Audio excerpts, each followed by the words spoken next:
turn in your Bibles to Genesis 1, maybe the easiest passage to find in the Bible. Usually page 1. So I'm going to read verses 1 through 5, and then pick it back up in verse 26, and we'll read a couple more verses. In the beginning, God created the heavens and the earth. Now the earth was formless and empty. Darkness was over the surface of the deep, and the Spirit of God was hovering over the waters. And God said, "Let there be light," and there was light. God saw that the light was good, and he separated the light from the darkness. God called the light day, the darkness he called night. And there was evening, and there was morning, the first day. Then God said, "Let us make man in our image, in our likeness, and let them rule over the fish of the sea and the birds of the air, over the livestock, over all the earth, and over all creatures that move along the ground." So God created man in his own image. In the image of God he created them, male and female he created them. God blessed them and said to them, "Be fruitful, and increase in number, fill the earth, and subdue it. Rule over the fish of the sea and the birds of the air, and over every living creature that moves on the ground." Then God said, "I give you every seed-bearing plant on the face of the whole earth, and every tree that has fruit with seed in it. It will be yours for food. And to all the beasts of the earth, and all the birds of the air, and all the creatures that move on the ground, everything that has the breath of life in it, I give every green plant for food." And it was so. And God saw that all that he had made, and it was very good. And there was evening, and there was morning, the sixth day. Thus the heavens and the earth were completed, in all their vast array. By the seventh day, God had finished the work he had been doing. So on the seventh day he rested from all his work. And God blessed the seventh day, and made it holy, because on it he rested from all the work of creating that he had done. As we start a new year, and a lot of things can be said when you start a new year, but we know that this year will bring change. Big change. If you don't know if you saw over the weekend, our denomination actually made national news over the weekend because a group of bishops have proposed big changes to the United Methodist Church. And when change begins to occur, I think it's always crucial to have a firm grasp on what we believe at a very fundamental level. Because it gets the old adage, if you can't convince them, confuse them. And sometimes they know they won't convince us, so they want to try to confuse us. So we're going to stay not confused. Or how do I want to say that better? We're not going to be confused. We're going to know where we're at. Every time the church has endured adversity, every time through the history of the church, over thousands of years, when the church has endured adversity, they've developed creeds that state simply plainly what the church believes. You've probably heard of the Apostles' Creed. Well, it didn't just come up out of nowhere. There was a creed called the Nicene Creed. That creed didn't just come up out of nowhere. It came out of great adversity and great times in the church when the church had to decide what do we really believe. At the core of what we believe, and every creed that the church has ever developed over the years begins with a line that goes something like this: "I believe in God the Father Almighty, creator of heaven and earth." Arguably the most fundamental belief is that there's a God in heaven who created everything. Because if we don't believe that, if we can't start there, then if you're not starting on the same page, you will never be on the same page. We believe in God the Father Almighty who created the heavens and the earth. He created everything. Nothing exists that didn't have its origins in Genesis. So every time we start a new year, and I don't know how your Bible reading, I'm not sure how you do your Bible reading, but I always start in Genesis, January 1st, Genesis 1. It's a good place to start. It's a good year to start. And you get, if you do it right, you get a plan. You can read the whole Bible in a year, sometimes more than once. So it's in Genesis. And so before I read Genesis 1 this year, though, I came across an article that caught my attention, and I kept on reading it because it was quite possibly the most absurd suggestion I've ever heard about. It was like a train wreck, and I had to keep reading. And so there's this guy who's actually proposed a plan to move the universe. And he isn't talking about doing something earth-shattering that everyone will pay attention to. He's physically talking about moving the sun so it moves the earth and all the planets with it several trillion miles in one direction in hopes of avoiding an asteroid or meteor barrage in the future. And at first I thought it was a joke. I'm like, this has to be some kind of a joke. This is stupid. You're going to move the sun. I mean, how are you going to move the sun? It's a giant fireball. You can't get close enough to it to move it. Right? And so it's some German scientist actually thinks he can build something that will physically move the sun, and from the sound of it, it's not a joke. He's serious. On the one hand, I'd like for the guy to give him a shot so he can prove just how foolish he is. But on the other hand, why? And how many tax dollars are going to go towards funding this? I mean, we better not be paying for this. Because, get out and push if you're going to move the sun. What would possess somebody to think they can move the sun? This kind of thinking happens when people get way too big for their britches and they think that they can somehow save the day with a scientific gizmo. We Christians believe in God, the Father Almighty, creator of heaven and earth, and he has the whole world in his hands. The weight of the world is on his shoulders, not ours, not mine. Not everyone believes that, though. And they're very influential in furthering their anti-God agenda. The very first word in the Bible simply means beginnings. In the beginning is the best way you can translate it. It simply means beginnings. And many things have a beginning. I mean, the new year began on Wednesday, at least for us, right about midnight. It began, you can watch that ball drop every hour from about 4 o'clock on, can't you? Because, so in Japan, it falls first, and then it falls in Australia, and then it keeps working its way across, and eventually, we're one of the last ones to bring in the new year. Right? We're kind of on the tail end of it. And so that's okay. Our service began at 9:30. Sometimes 9:31 or 2. And so we're Plum time, right? And the first thing that happened was that God made the heavens and the earth. We can understand this to mean that God made everything. There isn't anything that exists now that ever existed that wasn't there when God made the heavens and the earth. That's pretty mind-boggling, isn't it? God is, was, and forever will be. He is eternal. Creation is not eternal. God created everything. You see, there's a push these days to try to say that the earth is eternal. I've heard that. That's false. That's false. God is eternal. We worship God. We don't worship this stuff. We read later how ordered. Didn't read that part, a big chunk in the middle there that I didn't read, and you can read it on your own. And how meticulous the creation was, that everything was good. Scientists even tell us how ordered the universe is, that if the earth were tilted just a smidge, one way or the other, it just wouldn't work right. You couldn't exist here. They also tell us that if the earth or the moon or any other planets were situated differently, then life couldn't exist. It isn't hard to see just how amazing this creation is if you think about it. I mean, think that it gets hot. But if it were 30 degrees hotter, we'd fry. Then it gets cold. But if it was 30 degrees colder and stayed 30 degrees colder, we couldn't survive for long. And they tell us that we're about 93 million miles from that big fireball in the sky. I got no way to argue with that because I ran a mile the other day and almost died. I can't imagine 93 million miles. That's a lot. But a little bit closer or a little bit further away, we create conditions that would make it impossible to survive. Yeah, only God could have set that up that way. And before we get to Genesis 1:3, we need to understand Genesis 1:2. Creation wasn't always perfect. It wasn't always complete. It was when God first made the heavens and the earth, there was issues. It says in Genesis that the earth was formless and empty. Darkness hovered over the surface of the deep. Another way of saying this might be that there was chaos. There was no order. There was just whatever you're picturing. Whatever you're picturing, it says the earth was formless and empty. Whatever you think of formless and empty. It was dark and dreary, and darkness was all around. That doesn't sound like a very fun place to be. But we just celebrated the birth of Jesus, and he is the light of the world. And when the light shone in the darkness couldn't stand it. Darkness never likes it when light shows up. And God is light. In him, there is no darkness. So where does this darkness come from? Darkness was over the surface of the deep, and the Spirit of God was hovering over the waters. It says the people in the Old Testament, because of this, believed that the deep was the realm of evil spirits. And this is why.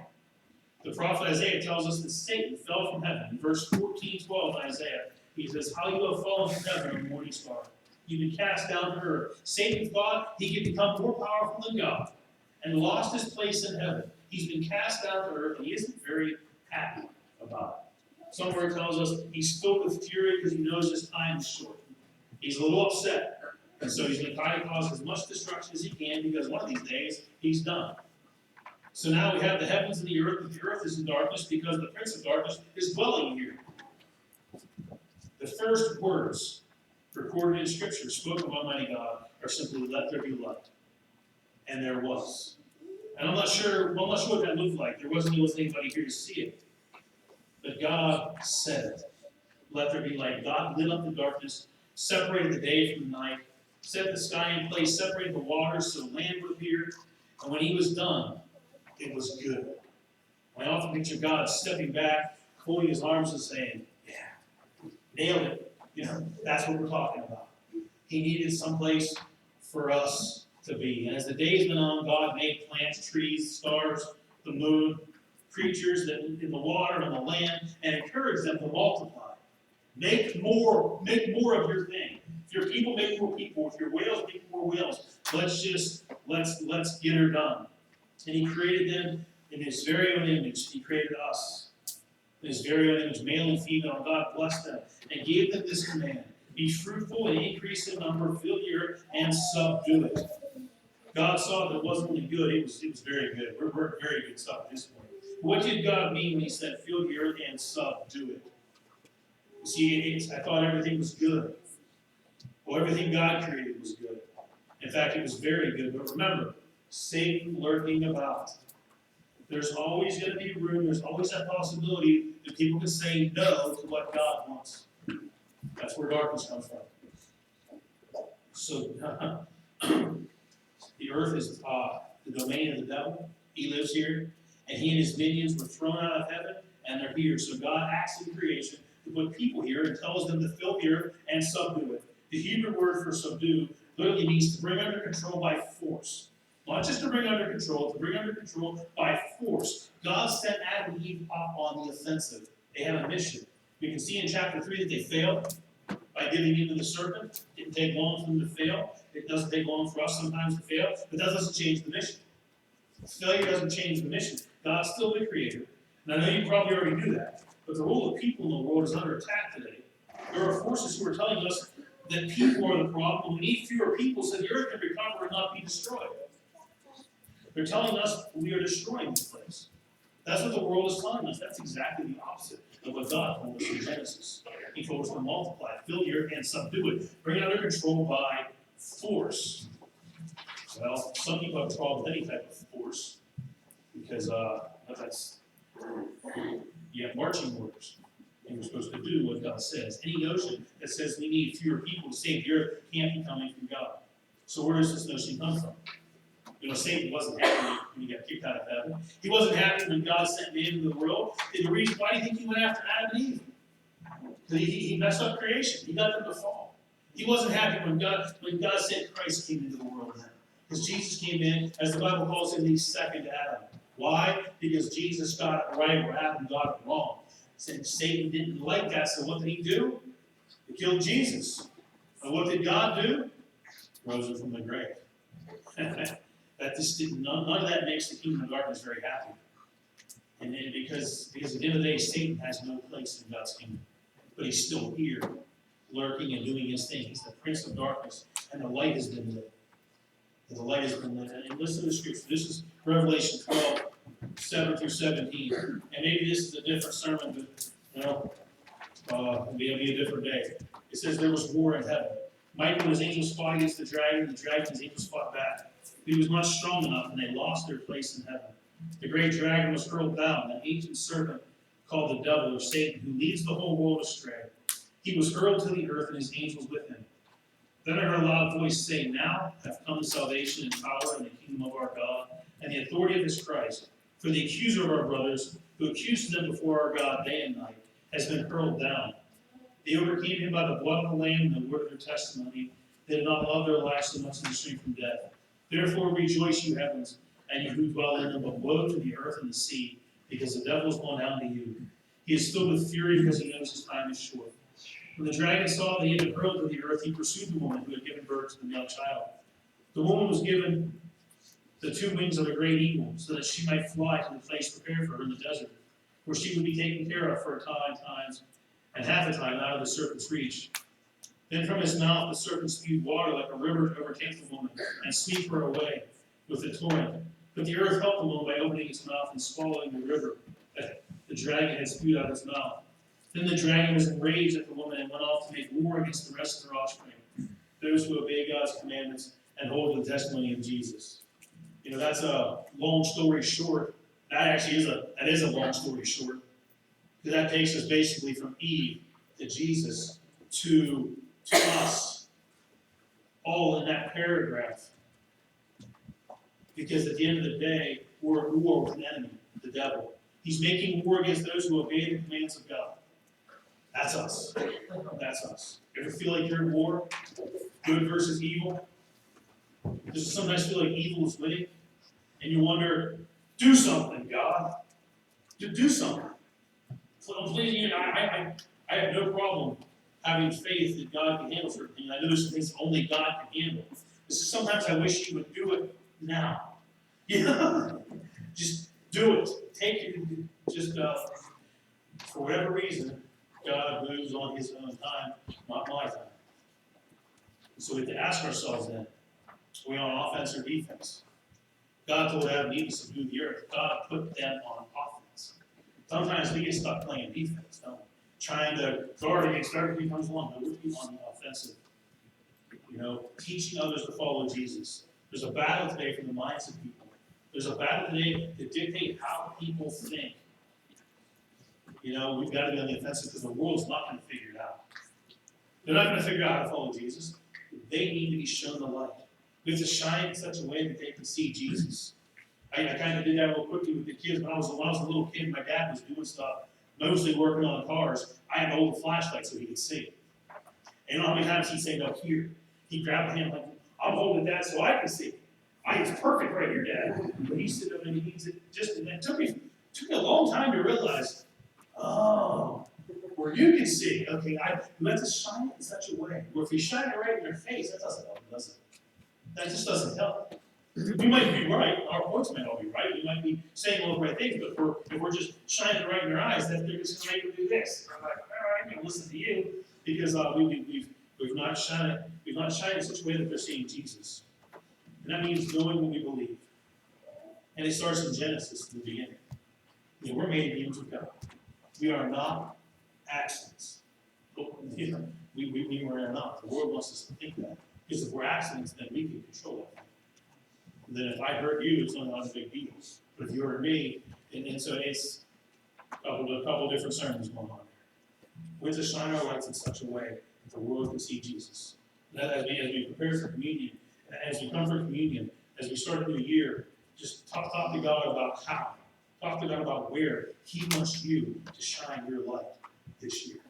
How can you, who in your life needs to see the light of Christ? And how can you shine it? How can you shine it in such a way? Because I gotta tell you, I pray a lot. I pray for a lot of people. I hang around with a lot of people who don't know Jesus, and sometimes I have no idea how to shine, how to shine the light. I know how to shine the light, but I don't know how to shine it in such a way that they're going to see it. Some people, let's face it, some people may never see it. That's what we don't shine the light. And we got to find ways. We got to figure out how to shine the light, because I'm convinced they're not going to figure it out on their own. It's just not, the light's not going to just come on. It doesn't just come on. We have to share it with them. Let's pray. Father God, we thank you, Lord, for the light that's coming into the world. We thank you for the light that shines in the darkness. Lord, we need to be that light that shines in the darkness. Help us. And give us the eyes to see. Give us the words to say. Lord, if there are no words to say, give us actions to do that other people would see you. And we would help light the way and show them what it means to know you and to love you. And Lord, fill us with your Spirit as we come and prepare our hearts for your suffering this morning in your name. Amen.